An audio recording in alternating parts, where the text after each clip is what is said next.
Hey everybody, how's it going? I hope your revision is going smoothly. It's time to revise, and we're here today to do issues and debates, and we're going to be covering the nature-nurture debate. So, let's crack on. Right, there you've got some exam-style questions, you've got timings and stuff for you there. It's your chance to do something active, so pause the video at this point, pick a few to have a go at, and come back when you're ready for me to talk through. Right, let's do it. Okay, interactionism. Check out the wording of the question here. It would be a bit cheeky for me to answer this question by saying interactionism refers to the fact that nature and nurture interact. So we're not going to do that, okay? I know it's only 1 mark, but you have to show some level of understanding and not just copy the question. All right, so what could we say? Maybe interactionism refers to the idea that both biology and environment work together to shape our behaviour. That would be good, yeah? It's about working together, both of those factors. All right, relative importance. So this wording is on the spec, so relative importance or relative contribution. So we do need to be able to deal with a question like this. Okay, what is it? So relative importance is referring to the fact that both nature and nurture contribute to our behaviour. It's not about nature or nurture, you know, like it used to be back in my day, for example. So yeah, it's about the fact that both of them shape our behaviour, and the debate is about, you know, the extent to which, you know, how much of it is nature and how much of it is nurture. But it's very much they're both involved. Yeah. So that's what we mean by relative importance. So is it, you know, like 60% nature and 40% nurture, or, you know, some variation of that? But it's both. Okay, we've now got a little scenario, bit of data for us there. We've got some kind of twin study. They're looking at emotional intelligence. They've done a questionnaire, and they've done some concordance rates. So you should have come across concordance rates elsewhere, but just as a recap, that is basically, you should have come across it in places like OCD, or if you do schizophrenia, and, you know, other topics as well, it pops up in. But basically, if I take a twin pair, and, you know, say one of the twins has OCD, if the other one has OCD, then we say they're concordant. So if I take, for example, 10 pairs of twins, and in each pair, one of them I know has got OCD, yeah, but I've got 10 pairs. If I look at their co-twins, if maybe 5 of the co-twins have OCD as well, then the concordance rate would be 50%.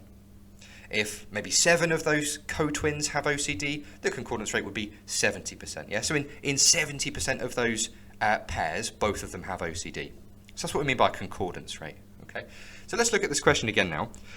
For the identical twins, there was a 67% concordance rate for emotional intelligence. For non-identical twins, there was a 41% concordance rate. Now, identical twins are called that, of course, because they completely share their genes. Yeah, they are monozygotic. They are from a single egg. That's what monozygotic literally means. So they are, 100% identical. So if this behaviour, emotional intelligence, if that behaviour was purely inherited, purely genetic, and these guys share their genes, you would expect that concordance rate to be 100%. Yeah?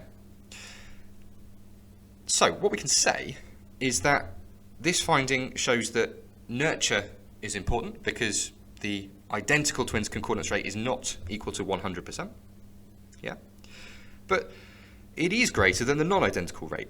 Yeah? Non-identical twins share 50% of their genes. So if you're comparing identical and non-identical twins, you should find that the identical concordance rate is significantly higher, probably about double, than the non-identical concordance rate, because they share more genes. Yeah? If you find that, it does suggest that whatever you're looking at has a genetic element. So let's look at the figures again. The identical rate, 67%, compared to the non-identical rate of 41%. It's higher, so it shows you that there is some kind of genetic basis to emotional intelligence. Obviously, I've just made up this data, but for the purposes of the question, there's genetics involved in emotional intelligence. So how am I going to answer this question? I think both of those elements are important here for maximising the marks. So the fact that the concordance rate is greater for identical than non-identical, 67 versus 41%, suggests that there is a genetic basis to emotional intelligence, or that nature is important. However, the fact that the identical rate is not 100% shows that nurture is also involved. So these findings support the idea of interactionism. Yeah, both are involved. Perfect. Right, a little bit more application here. We've got a STEM talking about autism and the fact that research has shown that concordance rates aren't 100% for monozygotic twins, but we've got this idea that heritability is 60 to 90%. Okay, so what does that mean firstly? Heritability is 60 to 90%. Well, that's basically saying that it's 60 to 90% genetic. Fine, okay. But if it's 60% or 90% genetic, obviously that also means it's not entirely genetic, so there must be some nurture involved. So that's where we're going with this question, this response, okay? So we need to show some knowledge of the debate. So start off nice and strong with something along the lines of the nature-nurture debate refers to the debate over the extent to which, or even the relative importance of, nature and nurture, or biology and environment shaping our behaviour. Okay, so cover that definition of what the debate is first. You could then show a bit more knowledge and talk about the fact that the nurture side of the debate refers to, or is based on, the idea of empiricism, which is the idea that knowledge comes from experience and we're born tabula rasa, or blank slate. Whereas the nature side of the debate is based on the idea of nativism, which is the idea that we are born with knowledge. It might be schema or whatever it is, but we kind of come not blank slate, we come built in or pre-programmed with knowledge or behaviour. So show some knowledge. There's kind of a good maybe 3 marks at least there in what we've covered. So we need to now do some application. So the fact that autism is, or the heritability coefficient here for autism is estimated at 60 to 90%, illustrates the nature side of the debate. It illustrates that autism is a behaviour that is either strongly genetic or at least has a fair genetic contribution to it, okay, in line with the nature side of the debate. However, the fact that it's not 100%, and the fact that in a pair of identical twins, the co-twin doesn't always have autism, suggests that it's not entirely genetic, in line with the nurture side of the debate. So those two factors together, a bit like what we talked about with the twin application question a second ago, those two factors together illustrate the nature-nurture debate. It shows that it's about the relative contribution of biology and environment. And it might be, maybe 75% nature and 25% nurture, looking at those figures, just going down the middle. Okay? All right, so knowledge of the debate, some key definitions, and then trying to pick apart those figures and bits from the STEM. Okay, so we've now got an 8 marker. We're going to discuss the nature-nurture debate, and we're going to refer to a topic of study. Now, if that second prompt wasn't there, it was just discuss the debate, we'd probably be looking at a 3 plus 5 in terms of knowledge and discussion marks. But it is there. So what you're going to see probably here is maybe 2 application marks worked into the middle. So it becomes maybe like a 3 plus 2 plus 3. So we're going to adjust our response accordingly. We're going to start with knowledge of the debate. Again, definition. It's about both. It's about interaction or relative importance. That's probably enough for 3 marks, but you could bring in that nativism and empiricism stuff that I mentioned a minute ago, if you like. In terms of application, just pick a topic. If you've done, things like schizophrenia or whatever option you've done, offending, there's loads of stuff there that you could bring in. But everybody is aware of OCD, so I'm going to use that one. So from OCD about twin studies, you might even have remembered, Nestat's study. You could use the percentages there. And the fact that the monozygotic rates were higher than the dizygotic rates. I'm not going to go over it all again because we just kind of talked through it in 2 questions ago.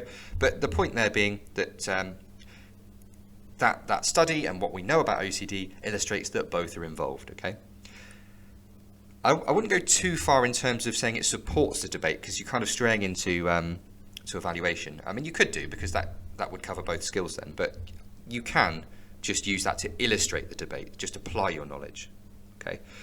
And then I'd probably have a separate discussion paragraph, maybe referring to maybe the implications, since it's a discussed question, maybe the implications of the nature or nurture side of the debate. So maybe talking about how, they're both deterministic. So, you've got, on the nature side, you've got genetic determinism. On the nurture side, you've got environmental determinism. And even if you say, well, it's about both, you're still excluding free will, and maybe talk about the implications of excluding free will. You could mention, the implications for the justice system, for example, or for mental health in terms of, my behaviour is caused, I can't do anything about it. Yeah, and I think that's plenty then for 8 marks. So we've got some knowledge, we've applied it with an example that we've studied, and then we've got a discussion paragraph. Okay, I think that one's done. So what we need to talk about now is how we're going to move this up to be a 16 marker. And this is pretty tough actually, because we haven't got those application marks. You can still use your topics of study and theories and research that you're aware of. You can still use that in this essay. Nothing's stopping you doing that.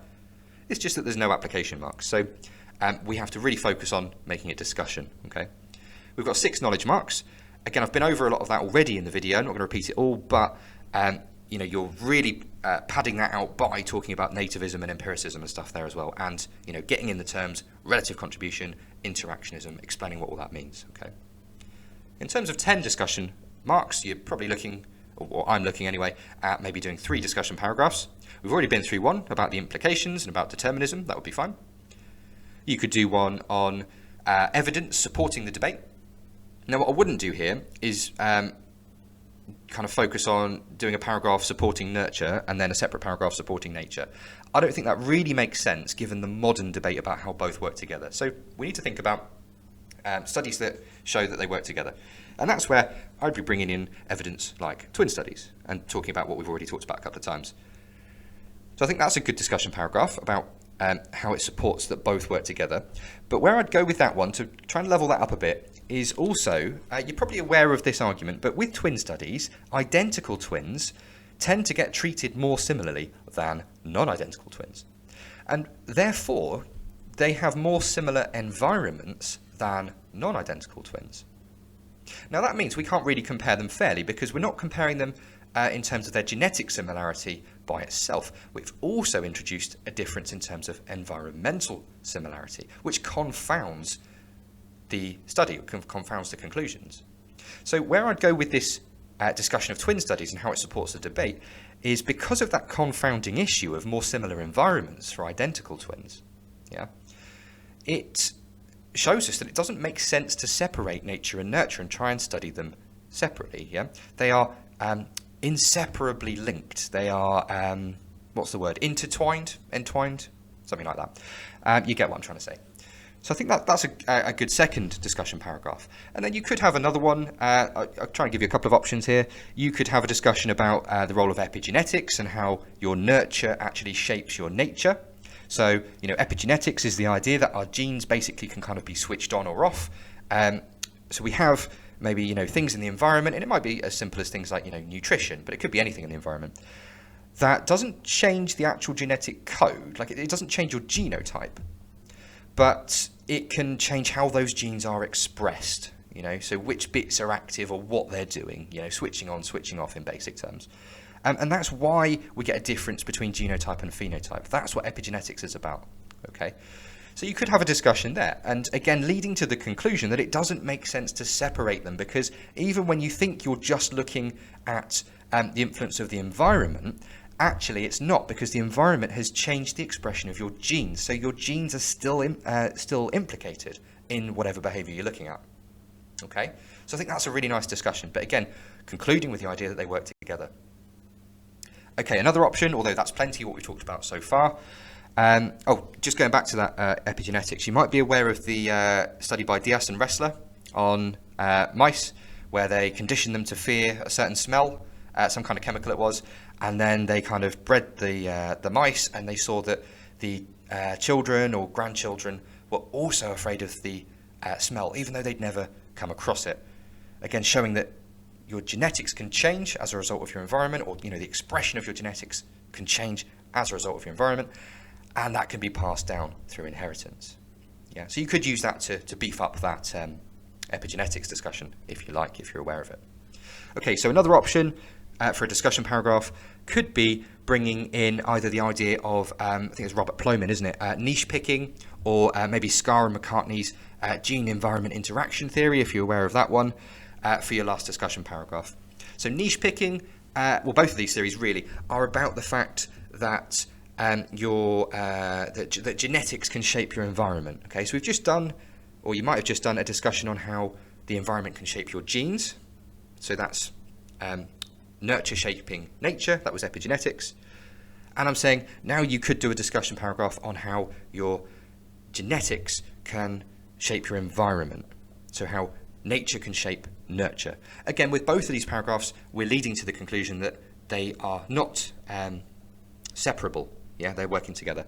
So for this one, you could talk about niche picking, as I said, which is the idea that because of our own kind of, innate tendencies or personalities or whatever you want to call it, we can basically choose our own niche in society. So for example, if I'm someone that naturally, because of my genetics, maybe seeks some kind of stimulation in terms of, I'm a bit of a risk taker or whatever it might be, then I'm going to choose to have certain things going on in my life. Maybe I'm going to choose to be out late at night. Maybe I'm going to choose to do extreme sports. Maybe I'm going to choose to hang around with, people that maybe are a bit more associated with gangs or whatever it might be. Yeah. So even though it might be, and if you've done forensic, you might be aware of things like differential association theory here. So even if I'm offending because I'm in this gang and I'm getting reinforcement and all of that, what we're talking about here is, why was I there in the first place? Because at first glance that looks like it's nurture, but if I was there because of my nature, I chose to, or I was forced to because of my genes and my tendencies, to hang around with those people and put myself in that environment, then again, it's not just nurture, is it? It's nature and nurture working together. The outcome is due to my genetics and my environment, because I was only there in the first place because of my genetics. Okay. If it feels like I'm rambling on a bit, I really like this debate, so sorry. Hopefully you're getting something out of it. So there we go. We've talked about lots of different points there. We've talked about using twin studies to illustrate the fact that they work together. We've talked about the role of nurture shaping nature, so that's the epigenetic stuff. We've talked about the implications in terms of determinism and free will. And we've just talked about the role of genetics shaping your environment, so choosing your own niche picking, which is nature shaping nurture. Okay, I think that is plenty to be getting on with, but the key point being, it's not nature or nurture. Just one last time, okay? Try and drive that home. Okay, time to reflect. I know issues and debates is tough. Hopefully that one went okay for you though. What happened?